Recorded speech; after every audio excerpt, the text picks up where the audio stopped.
ఈ వీడియో పూర్తిగా చూడండి. నచ్చితే లైక్ చేయండి, మీ స్నేహితులు కూడా షేర్ చేయండి.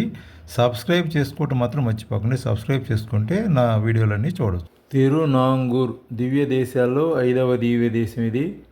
వైకుంఠనాథ దేవాలయం అని కూడా ఈ దివ్య దేశాన్ని పిలుస్తూ ఉంటారు. తిరువిన్నాలి అని కూడా ఒక పేరుంది. అద్భుత ప్రాకారాలతో శ్రీవైకుంఠంలో శ్రీమన్నారాయణుడు ఎలా వేంచేసి ఉంటాడో అదే ప్రకారం కూర్చున్న భంగిమలు వైకుంఠనాథుడు అనే దివ్యనామాలతో మూలమూర్తి శ్రీదేవి, భూదేవి, నీలాదేవి సమితుడై తూర్పు దిక్కు చూస్తూ అందరినీ అనుగ్రహిస్తూ ఉన్నాడు. ఉత్సవమూర్తి కూడా వైకుంఠనాథుడై కూర్చున్న భంగిమలో సేవను ప్రసాదిస్తూ ఉన్నాడు. అమ్మవారు వైకుంఠవల్లి తాయారనే పేరుతో కూర్చున్న భంగిమలో ప్రత్యేక ఆలయంలో వేంచేసి ఉన్నారు. స్థలతీర్థం, లక్ష్మీ పుష్కరిణి, ఉదంక పుష్కరిణి, ఆనంద సత్యవర్ధక విమానం, సత్యవ్రత విమానం అని కూడా విమానాలు ఉన్నాయి ఇక్కడ.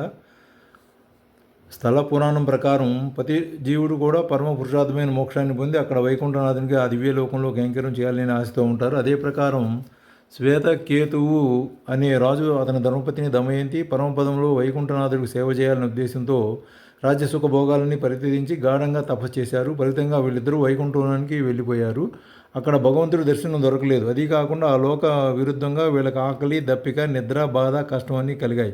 అయ్యో ఇలా ఎందుకు జరిగిందని వాళ్ళిద్దరూ భూలోకానికి వస్తున్న సమయంలో నారదముని కనిపించి ఆ దంపతులు ఏమిటి అనేవాడు. ఆ దంపతులు తమ బాధనంతా వెళ్ళబుచ్చారు. నారద మహర్షి శ్వేతకేతువు పూర్వజనులు యజ్ఞయాగాదులు చేయకపోవడం వలన, వేద మంత్రాలు పఠించకపోవడం వలన, భాగవతులకు కైంకర్యం చేయకపోవడం వల్ల ఇలాంటి స్థితి మీకు కలిగింది అని నారదుడు చెప్పాడు. అందువల్ల మీరు భగవంతుడు శ్రీవైకుంఠంలో పొందేటటువంటి ఆనందాన్ని భూలోకంలో ప్రాప్తం చేయడం కోసం భగవంతుడు సంకల్పం చేసుకున్నాడేమో. అందువల్ల మీరు నారాయణుడి దర్శనం కోసం ఐరావతేశ్వరుడు అనే పేరుతో పరమశివుడు ఉదంక మహర్షి శ్రీ ఈ వైగుంధ విన్నగరంలో కావేరీ నదీ తీరంలో పలాసవనం సమీపంలో తపస్సు చేస్తూ ఉన్నారు. అందుచేత మీరు కూడా వెళ్ళి తపస్సు చేస్తే శ్రీమన్నారాయణ దర్శనం కలుగుతుందని ఉపదేశించాడు. నారదుని మాటలు మన్నించి శ్వేతకేతువు, దమయంతి ఇద్దరు, ఐరావతేశ్వరుడు, ఉదంక మహర్షి అందరూ 1000 సంవత్సరాల పాటు తపస్సు చేశారు.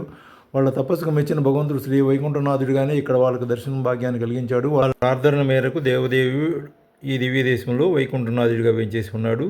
శ్వేతకేతు, దమయంతి దంపతుడు శ్రీ వైకుంఠనాథుడికి అనేక విధములైన కైంకర్యాలు చేసి చివరికి పరమపదాన్ని పొందారు. ఈ దివ్య దేశ స్థల పురాణాన్ని ఎవరైతే వింటారో, ఎవరైతే చదువుతారో వాళ్ళకు తప్పక సత్సంతానం కలుగుతుంది. ధన ధాన్య ఐశ్వర్యాదులు ముక్తి కలుగుతాయని పద్మపురాణం స్పష్టంగా తెలియజేస్తుంది. తిరుమంగే అల్వారు మంగళ శాసనం చేశాడు. పాంచరాత్ర ఆగమోత్తంగా భగవంతుడికి పూజాది కార్యక్రమాలు ఇక్కడ జరుగుతూ ఉంటాయి.